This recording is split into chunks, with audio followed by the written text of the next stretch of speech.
Madame, Monsieur, bonsoir et bienvenue à cette édition spéciale FESPACO. Les titres. FESPACO 2025, le Tchad à l'honneur pour cette 29e édition. Pays invité d'honneur de la 29e édition du Festival panafricain du cinéma et de la télévision de Ouagadougou, le Tchad marque cette année sa présence de manière historique avec une forte délégation dans le pays des hommes intègres. Zoom sur une artiste comédienne, Aïe Keïta, pionnière du cinéma burkinabé. Par son talent et son engagement, Aïe Keïta a marqué l'histoire du cinéma africain.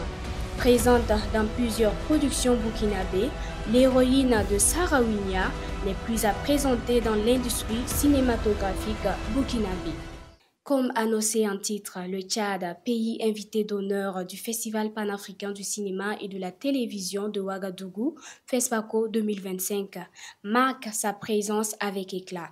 De la participation du président à la cérémonie d'ouverture, à la présence remarquable du pays aux différentes activités du festival, tout se déroule dans une ambiance festive pour le pays invité d'honneur. C'est une occasion privilégiée de mettre en avant le dynamisme du cinéma tchadien et de célébrer avec les cinéphiles du continent la diversité et la vitalité du 7e art africain. Innocent Ilboudo. Avec une délégation de plus de 200 personnes conduite par le président de la République, le maréchal Mahama Idriss Déby Itno et le ministre tchadien en charge du développement touristique, Abakaro Zitegil, les drapeaux tchadiens flottent depuis quelques jours dans la capitale burkinabé.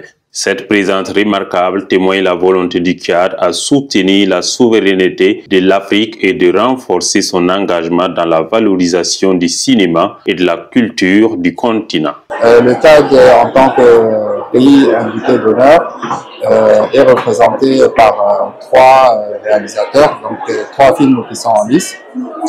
Nous avons aussi dans le membre du jury des Tchadiens et nous espérons que cette édition fera encore plus valoir le 7e art tchadien et africain en général. Les festivaliers tchadiens saluent l'hospitalité du peuple burkinabé et ne manquent pas d'exprimer leur fierté d'être mis à l'honneur depuis la capitale du cinéma africain. C'est pour la première fois que le Burkina Faso et le Tchad sont réunis pour faire des relations. Donc, je suis très content. Porté par des réalisateurs de renom tels que Mahama Saleh Haroun, lauréat de l'étalon de bronze en 2007, le Tchad est représenté à ce FESPACO 2025 avec deux films en compétition, dont Dia d'Achille Ronamou et Makbara ou l'arc-en-ciel de Khalil Salma. Le ministre de la Communication, de la Culture, des Arts et du Tourisme a procédé hier à l'ouverture de la première édition de la Semaine de la critique cinématographique au Conseil économique et social. 10 œuvres seront visionnées, décortiquées et jugées sur leur qualité de production. Le meilleur film sera récompensé par le prix Clément Tapsoba. Faridatou Belem nous fait le compte-rendu. La critique construit, la critique donne de la perspective.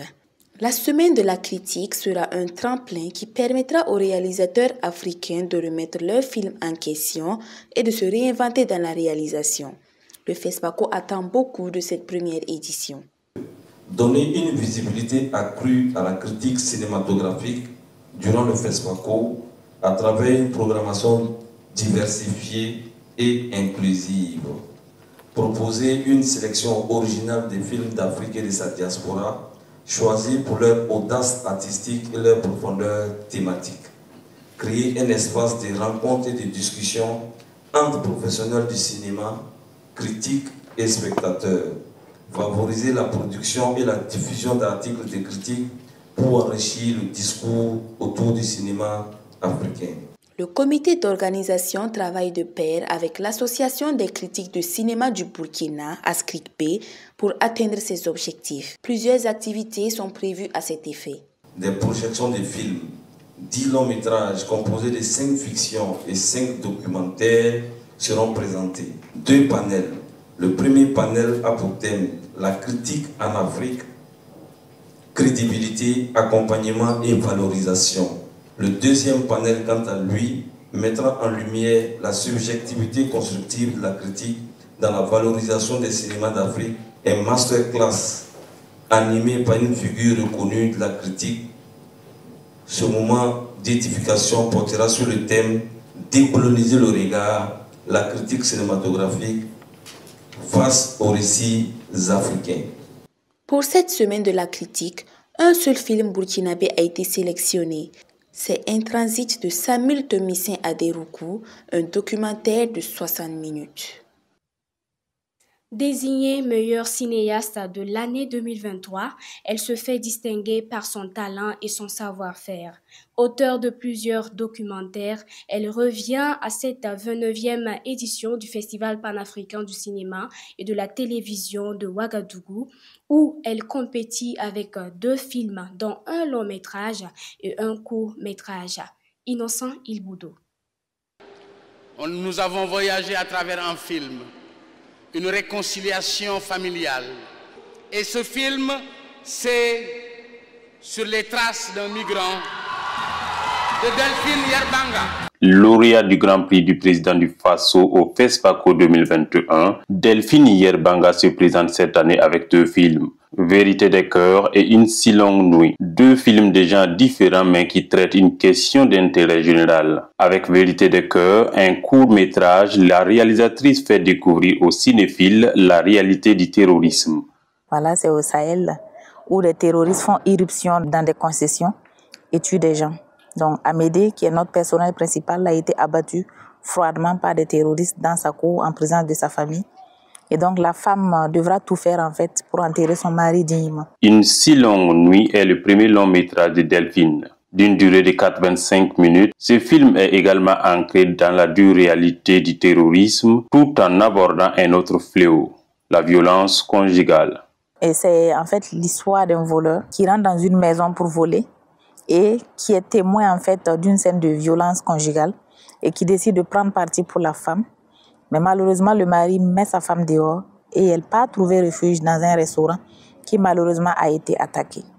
Fierté renouvelée pour sa présence à cette 29e édition, Delphine Yerbanga compte aller au-delà du FESPACO en faisant la promotion de ses films pour une durée de 2 ans. Objectif, faire passer les messages d'espoir et la résilience de tout le peuple burkinabé. Blita n'est plus ce qu'elle était sans son train. Un constat fait par Joël Maka Tchedré dans son film 112, un documentaire de 1h05 minutes, sélectionné pour le FESPACO 2025 dans la catégorie Perspective. Ce même film a ouvert le bal hier au Ciné Neroya de Ouagadougou. Une production pleine de nostalgie qui nous fait voyager sur les voies ferrées du Togo dans les années 90. Le reportage est signé Farida Toubelem. L'histoire commence en 1930, lorsque la France relance le projet de rallongement de la ligne ferroviaire togolaise initié par l'Allemagne. Malgré le poids financier du projet, il aboutit et le train commence son cheminement. C'est alors qu'une région inexplorée et inhabitée se transforme en un carrefour commercial du nom de Blita 1. Ce Togo miniature a servi de terre d'accueil pour les Losso, les Tem Kotokoli et bien d'autres ethnies, tous réunis pour l'entretien de la voie ferrée. L'établissement de Blita Gare a permis à l'économie du Togo de faire un grand bond en avant. Les marchandises s'écoulaient plus facilement entre Agbonou et Blita. La population était également égayée par le wagon cinéma qui ravissait les vieux et faisait rêver les plus jeunes à travers les différentes projections. Aujourd'hui, cela n'est plus. Alors, Joël Maka Tchedré décide d'être la voix des habitants de Blita à travers son film. Certes, c'était un film nostalgique, un film où on se rappelle de la belle époque, mais au même moment, l'espoir parce que toutes ces personnes qui l'ont vécu, ou même les plus jeunes qui ne l'ont pas vécu, qui ont entendu parler du train et de la gare quand le train roulait, ont tous envie de revoir à nouveau un jour le train siffler ou le train entrer dans cette ville. Au-delà du divertissement, le cinéma remplit une fonction engagée. Avec ce film, Le réalisateur espère apporter un prix au Togo, mais aussi attirer l'attention de partenaires prêts à investir pour la rénovation et la mise en marche du train. Toute personne capable, qu'il soit politique, investisseur, de reconstruire cette gare ou de reconstruire le chemin de fer au Togo, ça puisse l'interpeller et peut-être que ça peut apporter cet impact chez un décideur politique ou chez un investisseur international qui puisse permettre à ce qu'un jour le train revienne à Blitagar. 112 n'est pas le seul film togolais sélectionné pour la 29e édition du FESPACO. 2 autres films participent à la course. Il s'agit de Toile de papillon de Alexandra Madina Fall et Mikoko de Angela Akerebourou Rabatel. Aïe Keïta Yara, artiste comédienne burkinabé, a marqué l'histoire du cinéma africain par son rôle principal dans le film de Maid Ondo, sorti en 1986, où elle incarne la reine Sarawinia, un film qui a remporté plusieurs distinctions, dont les Talons de Nyenenga en 1987. Allons découvrir une pionnière du cinéma africain. Je suis Peul. Aïla, c'est Aïsaka. Née en 1957 à Dapoya, dans la capitale burkinabé, Aïe Keïta grandit dans un environnement modeste. Elle n'a jamais rêvé de projecteur, mais le destin, lui, en avait décidé autrement. Le cinéma africain se construit, il cherche ses voix, ses visages. C'est en 1985 que les portes de l'écran s'ouvrent à Aïe Keïta. Un tournant qui semble être le fruit du hasard. D'abord, je vous dirais que je n'ai jamais fait une école de cinéma ni de théâtre. Mon premier rôle fut Sarawinia. Le réalisateur est un ami à mon neveu qui est aussi cinéaste burkinabé, Guy Kola Mamadou. Il fréquente ma famille. Un jour, il a assisté à une scène de bagarre entre un jeune du quartier et moi. J'ai pris le couteau que je veux le jeune. Ça lui est resté dans la tête. Quand il est venu pour son film, il a demandé à mon neveu, ta tante bagarreuse là, elle est où? Mais elle est là. Qu'elle est chez son mari. Ah, moi je vais aller voir son mari.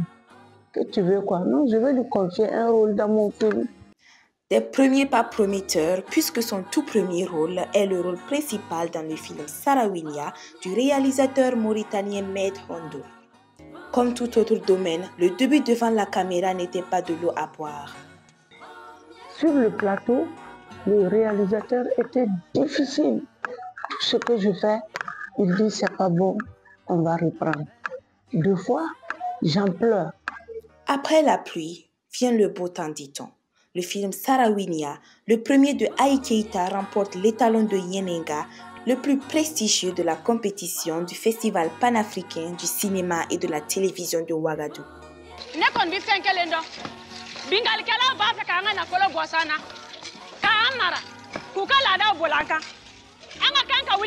La force d'une femme, la puissance d'une personnalité. Le public est conquis. Le cinéma burkinabé vient de trouver une étoile. Mais être femme dans le cinéma, ce n'est pas une évidence. Aïe Keïta doit s'imposer. Elle incarne ses rôles avec soin, comme dans les films Les étrangers de Jim Kola, L'épopée des Mossé de Adama Saada Traoré, Tassouma de Daniel Kolosanu. Tout mélange confondu, la comédienne totalise près de 30 films à son actif. La passion n'a pas d'âge. Elle n'a cessé d'accompagner le cinéma burkinabé, ce qui lui a valu des distinctions. Trophée d'hommage des journées cinématographiques des femmes professionnelles d'image en 2012, Sotigui d'hommage en 2016, un prix à la rencontre des cinéastes au Niger, une distinction des comédiennes en Égypte. Plusieurs fois membre du jury officiel des festivals de cinéma comme le FESPACO et le Festival international du cinéma d'Asie, FICA. Près de 40 ans de carrière, Aïe Keïta figure dans le film Katanga de Dani Kouyaté, sélectionné pour l'étalon d'or du Nyenenga 2025. Une femme qui a inspiré et qui continue d'inspirer la génération de comédiens. Madame, Monsieur, c'est la fin de cette édition. Merci de l'avoir suivi et à très bientôt sur Fadima Web TV.